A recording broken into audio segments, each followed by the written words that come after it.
ओम नमः शिवाय। जय शिव शंकर। जय मां पार्वती। प्रिय भक्तों, भगवान भोलेनाथ मां पार्वती की कृपा सदा आप और आपके परिवारजनों पे बनी रही। आप सभी का दिन शुभ और मंगलमय हो। आज प्रस्तान करेंगे सावन सोमवार व्रत कथा। इन दिनों सावन का महीना चल रहा है। हिंदू सनातन धर्म में सावन माह के सोमवार व्रत का खास महत्व है। दरअसल सावन का महीना भोले शंकर के प्रिय है और सोमवार को तो उनका दिन ही माना जाता है। ऐसे में सावन के सोमवार का महत्व और भी बढ़ जाता है। मान्यता है कि सावन के सोमवार को व्रत रखने और सच्चे मन से भोले भंडारी की पूजा अर्चना करने से भक्तों के मन मांगी मुरादें पूरी हो जाती है।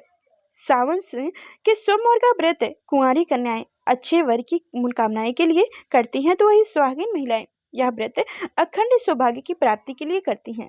इस दिन भगवान भोलेनाथ और माता पार्वती का पूजन किया जाता है। मान्यता है कि पूरी विधि विधान से व्रत एवं पूजन करने से जातकों की सभी मनोकामनाएं पूरी होती है। इनके साथ ही मान्यता है कि सावन के सोमवार का व्रत करते समय व्रत कथा जरूर पढ़नी चाहिए या सुननी चाहिए। सावन सोमवार का व्रत बिना सुने व्रत अधूरा माना जाता है। तो आइए सुनते हैं सावन सोमवार व्रत कथा।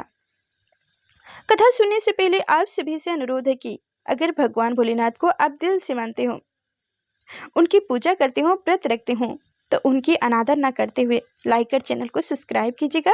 ज़्यादा से ज़्यादा इस कथा को शेयर कीजिएगा और कमेंट बॉक्स में ओम नमः शिवाय हर हर महादेव जरूर लिखिएगा। तो चलिए अब प्रेम से बोलिए भगवान भोलेनाथ की जय हो, माँ पार्वती की जय हो। तो किसी नगर में एक धनी व्यापारी रहता था। दूर दूर तक उसका व्यापार फैला हुआ था। नगर के सभी लोग उस व्यापारी का सम्मान करते थे। इतना सब कुछ संपन्न होने के बाद भी वह व्यापारी बहुत दुखी था, क्योंकि उसका कोई पुत्र नहीं था, जिस कारण अपनी मृत्यु के पश्चात व्यापार के उत्तराधिकारी की चिंता उसे हमेशा सताती रहती थी। पुत्र प्राप्ति की इच्छा से व्यापारी प्रत्येक सोमवार भगवान शिव की पूजा व्रत किया करता था और शाम के समय शिव मंदिर में जाकर शिव जी के सामने घी का दीपक जलाया करता था। उसकी भक्ति देखकर मां पार्वती प्रसन्न हो गई और भगवान शिव से उस व्यापारी की मनोकामनाएं पूर्ण करने का निवेदन की। भगवान शिव बोले, इस संसार में सबको उनके कर्म के अनुसार फल की प्राप्ति होती है। जो प्राणी जैसा कर्म करते हैं उन्हें वैसा ही फल प्राप्त होता है। शिव जी द्वारा समझाने के बावजूद मां पार्वती नहीं मानी और उस व्यापारी की मनोकामनाएं पूर्ति हेतु वो शिव जी से बार बार अनुरोध करती रही। अनंत माता के आग्रह को देखकर भगवान भोलेनाथ ने को उस व्यापारी को पुत्र प्राप्ति का वरदान देना पड़ा। वरदान देने के पश्चात भोलेनाथ मां पार्वती से बोले, आपके आग्रह पर मैंने पुत्र प्राप्ति का वरदान तो दे दिया, परंतु इसका यह पुत्र 16 वर्ष से अधिक समय तक जीवित नहीं रहेगा। उसी रात भगवान से उस व्यापारी के स्वप्न में आए और उसे पुत्र प्राप्ति का वरदान दिए और उनके पुत्र के 16 वर्ष तक जीवित रहने की भी बात बताई। भगवान के वरदान से व्यापारी को खुशी तो हुई, लेकिन पुत्र की अल्पायु की चिंता ने उसे खुशी को नष्ट कर दिया। व्यापारी पहले की तरह सोमवार के दिन भगवान शिव का विधिवत व्रत करता रहा। कुछ महीने के बाद उनके घर एक अति सुंदर बालक ने जन्म लिया और घर में खुशियां ही खुशियां भर आई। बहुत धूमधाम से पुत्र जन्म का समारोह मनाया गया, परंतु व्यापारी को पुत्र जन्म की अधिक खुशी नहीं हुई, क्योंकि उसे पुत्र की अल्पायु के रहस्य का पता था। जब पुत्र 12 वर्ष का हुआ तो व्यापारी ने उसे उनके मामा के साथ पढ़ने के लिए वाराणसी भेज दिया। लड़का अपने मामा के साथ शिक्षा प्राप्त हेतु चल दिया। रास्ते में जहाँ भी मामा भांजे विश्राम हेतु रुकते, वहीं यज्ञ कराते और ब्राह्मणों को भोजन कराते। लंबी यात्रा के बाद मामा भांजे एक नगर में पहुंचे। उस दिन नगर के राजा की कन्या का विवाह था, जिस कारण पूरे नगर को सजाया हुआ गया था। निश्चित समय पर बारात आ गई, लेकिन वर का पिता अपने बेटे के एक आंख से काना होने के कारण बहुत चिंतित थे। उसे भय था कि इस बात का पता चलने पर कहीं राजा विवाह से इनकार न कर दे, इससे उसकी बदनामी भी होगी। जब वर के पिता ने व्यापारी के पुत्र को देखा तो उनके मस्तक में एक विचार आया। उसने सोचा, क्यों ना इस लड़के को दूल्हा बनाकर राजकुमारी से विवाह करा दूं। विवाह के बाद इनको धन देकर विदा कर दूंगा और राजकुमारी को अपने नगर ले जाऊंगा। वर के पिता ने लड़के के मामा से इस संबंध में बात की। मामा ने धन मिलने के लालच में वर के पिता की बात स्वीकार कर ली, लड़के को दूल्हे का वस्त्र पहनाकर राजकुमारी से विवाह करा दिया गया। राजा ने बहुत सा धन देकर राजकुमारी को विदा किया। शादी के बाद लड़का जब राजकुमारी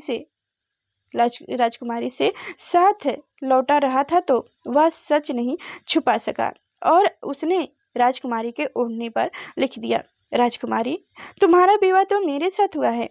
मैं तो वाराणसी पढ़ने के लिए जा रहा हूँ और जब तुम्हें जिस युवक की पत्नी बनना होगा वह एक आंख से काना है। जब राजकुमारी ने अपनी ओढ़नी पर लिखी हुई पढ़ी तो उसने काने लड़के के साथ जाने से इनकार कर दिया। राजा को जब ये बात पता लगी तो उसने राजकुमारी को महल में ही रख लिया। उधर लड़का अपने मामा के साथ वाराणसी पहुंच गया और गोरखुल में पढ़ना शुरू कर दिया। जब उसकी आयु 16 वर्ष की हुई तो उसने यज्ञ किया। यज्ञ के समाप्ति पर ब्राह्मणों को भोजन कराया और खूब अन्न वस्त्र दान दिया। रात्र को वह अपने शयन कक्ष में सो गया। शिव के वरदान के अनुसार शयन अवस्था में ही उनके प्राण छोड़ दिए। सूर्योदय पर मामा मृत भांजे को देखकर रोने पीटने लगे। आसपास के लोग भी एकत्रित होकर दुख प्रकट करने लगे। लड़के के मामा के रोने बिलाप करने से स्वयं समीप से गुजरती हुई भगवान से और माता पार्वती जी ने भी सुने। माता पार्वती ने भगवान से कही, हे प्राणनाथ, मुझे इनके रोने के स्वर सहन नहीं हो रहे हैं। आप इस व्यक्ति को कष्ट को अवश्य दूर करें। भगवान शिव ने माता पार्वती के साथ अदृश्य रूप में समीप जाकर देखा तो भोलेनाथ माता पार्वती से बोले, ये तो उसी व्यापारी का पुत्र है जिसे मैंने 16 वर्ष की आयु का वरदान दिया था। इसकी आयु पूरी हो गई है। माँ पार्वती ने फिर भगवान से निवेदन कर उस बालक को जीवन देने का आग्रह की। माता पार्वती के आग्रह पर भगवान शिव ने उस लड़के को जीवित होने का वरदान दिया और कुछ ही पल में वह जीवित होकर उठ बैठे। शिक्षा समाप्त करके लड़का मामा के साथ अपने नगर की ओर चल दिया। दोनों चलते हुए उसी नगर में पहुंचे जहां उनका विवाह हुआ था। उसी नगर में भी यज्ञ का आयोजन किया। समीप से गुजरते हुए नगर के राजा ने यज्ञ का आयोजन देखा और उसने तुरंत ही लड़के और उनके मामा को पहचान ली। यज्ञ के समाप्त होने पर राजा मामा और लड़के को महल में ले गए और कुछ दिनों उन्हें महल में रखकर बहुत सा धन वस्त्र आदि देकर राजकुमारी के साथ विदा कर दिया। इधर भूखे प्यासे रहकर व्यापारी और उनकी पत्नी बेटे की प्रतीक्षा कर रहे थे। उन्होंने प्रतिज्ञा कर रखी थी कि यदि उन्हें अपने बेटे की मृत्यु का समाचार मिला तो दोनों अपने प्राण त्याग देंगे। परंतु जैसे ही उनके बेटे की जीवित वापस लौटने का समाचार सुना तो वह बहुत प्रसन्न हुए। वह अपनी पत्नी और मित्रों के साथ नगर के द्वार पर पहुंचे। अपने बेटे के विवाह का समाचार सुनकर पुत्र वधू राजकुमारी को देखकर उसकी खुशी का ठिकाना न रहा। उसी रात भगवान शिव ने व्यापारी के स्वप्न में आकर कहे, हे सर्वश्रेष्ठ व्यापारी, मैंने तेरे सोमवार के व्रत करने और व्रत कथा सुनने से प्रसन्न होकर तेरे पुत्र को लंबी आयु प्रदान की है। पुत्र की लंबी आयु जानकर व्यापारी बहुत प्रसन्न हुआ। शिव भक्त होने तथा सोमवार का व्रत करने से व्यापारी की सभी मनोकामनाएं पूरी हुई। इसी प्रकार जो भी भक्त सोमवार का विधिवत व्रत करते हैं और व्रत कथा सुनते हैं उनकी सभी इच्छाएं पूरी होती है। प्रेम से बोलो भगवान भोलेनाथ की जय हो, माँ पार्वती की जय हो। तो इस तरह से सावन सोमवार व्रत कथा संपन्न हुआ। अब सुनिएगा भगवान शिव की महिमा की कथा, जो हमें पूरा उम्मीद है कि यह कथा पहले भी सुनी होंगे। सोने की थाल की कथा है, भगवान शिव की महिमा की कथा। एक नगर में भगवान शिव का एक वैभव मंदिर था, जहां हर वर्ष दूर दूर से भक्तजन शिव जी के दर्शन के लिए आते रहते थे। सावन का महीना था। दूर दूर से कांवरिये कांवर लेकर भगवान शिव को जल अभिषेक करने हुए आए हुए थे। मंदिर का परिसर भक्तों की भीड़ से भरा हुआ था। तभी अचानक आकाश में बिजलियां हुई और सोने का एक थाल उतरा। उसी के साथ एक भविष्यवाणी हुई कि जो कोई भगवान शंकर का सच्चा भक्त और प्रेमी होगा उसी को यह थाल मिलेगा।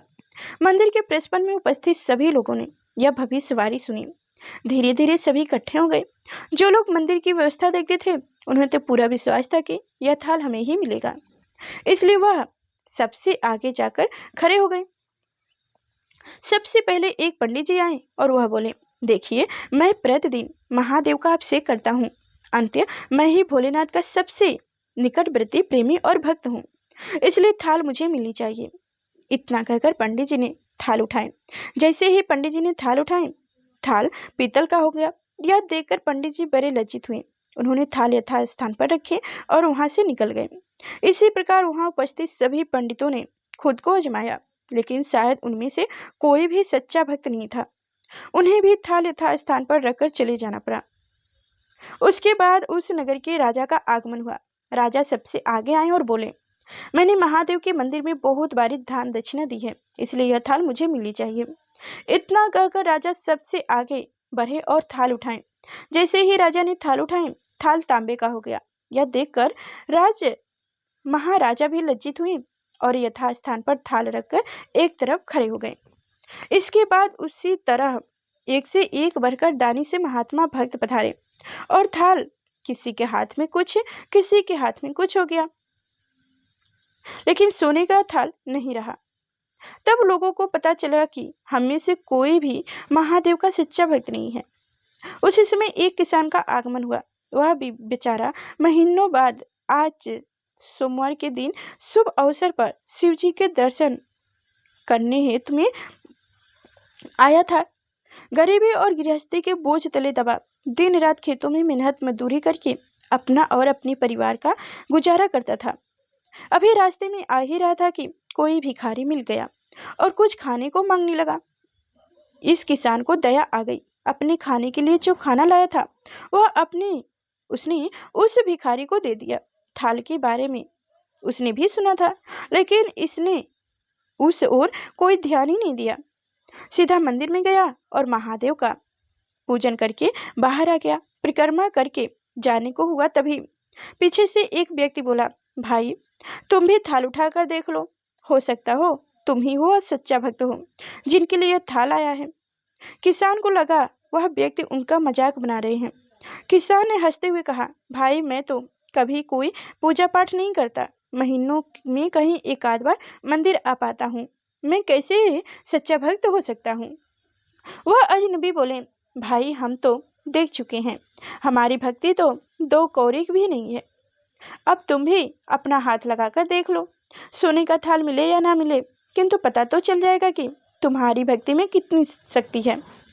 लोगों की बहुत आग्रह करने पर आखिर उस भोले भाले किसान ने जाकर थाल उठा ही लिया। जैसे ही उसने थाल उठाया, लोगों के आश्चर्य का ठिकाना न रहा। सोने का थाल रोशनी से चमचमाने लगा। यह देखकर सब लोगों में खुशियों की लहर दौड़ गई। सभी लोग उनके जय जयकार लगाने लगे और पूछने लगे कि भाई तुम ही सच्चे भक्त हो, अब हमें भी तो बता दो कैसे भक्ति करते हो जिससे महादेव तुमसे इतनी प्रसन्न है। तो किसान बोला, भाई मैं कोई भक्ति नहीं करता, मैं केवल दिन भर खेतों में काम करता हूँ और थोड़ा समय निकालकर जरूरतमंद लोगों की मदद करता हूँ। इनके अलावा मैं कोई विशेष कार्य नहीं करता। लोग पूछने लगे, तुम लोगों की मदद क्यों करते हो? हंसते हुए किसान बोला, सुकून है। दूसरों के चेहरे पर मुस्कान देखकर मुझे जो आनंद और खुशी होती है उसे मैं शब्दों में बयां नहीं कर सकता। शायद यही कारण है कि महादेव मुझसे खुश हैं। इसलिए दोस्तों हमेशा याद रखें, सत्कर्म का आरंभ भी आनंद से होता है और अंत भी आनंददायक होता है। दुष्ट कर्म का आरंभ भी दुख से होता है और अंत भी दुखदायक होता है। आप सैकड़ों मीलों की यात्रा करके भी दूसरों का दिल दुखाते हो तो आपकी यह तपस्या, साधना और महादेव का दर्शन धूल के बराबर है। जय शिव शंकर, जय माँ पार्वती। तो प्रिय भक्तों, आप सभी को हमारी कथाएं कैसी लगी कमेंट बॉक्स में जरूर बताइएगा। फिर मिलेंगे अगले नेक्स्ट वीडियो में, तब तक के लिए धन्यवाद।